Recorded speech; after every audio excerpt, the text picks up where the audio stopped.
جی السلام علیکم ناظرین، میرے ساتھ یہاں پر موجود ہیں ملک وسیم درالا صاحب، جو مایہ ناز شخصیت ہیں، سیاست میں بڑی ان کی اچھی گرفت رہتی ہے، اور گیلانی گروپ کے ساتھ ان کی بڑی کلوزنگ رہتی ہے. ان سے بات کرتے ہیں. السلام علیکم. وعلیکم السلام. سر کیسے ہیں؟ شکر الحمدللہ. کیا پوزیشن جا رہی ہے اس وقت حلقے میں NA 151 میں پاکستان پیپلز پارٹی کی پوزیشن کیا جا رہی ہے؟ الحمدللہ شکر الحمدللہ بہترین جا رہی ہے اور بہت اچھا الحمدللہ ورک ہو رہا ہے. اللہ خیر کرے گا انشاءاللہ.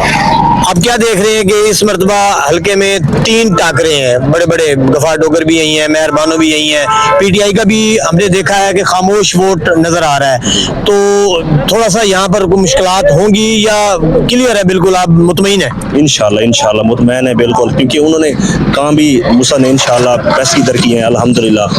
انشاءاللہ جیت انشاءاللہ یقینی ہوگی الحمدللہ. اچھا، یہ جو حلقہ ٹوٹا ہے راما کا، اس کی وجہ سے کوئی فرق نہیں پڑے گا؟ امید تو یہی ہے کہ انشاءاللہ نہیں پڑے گا.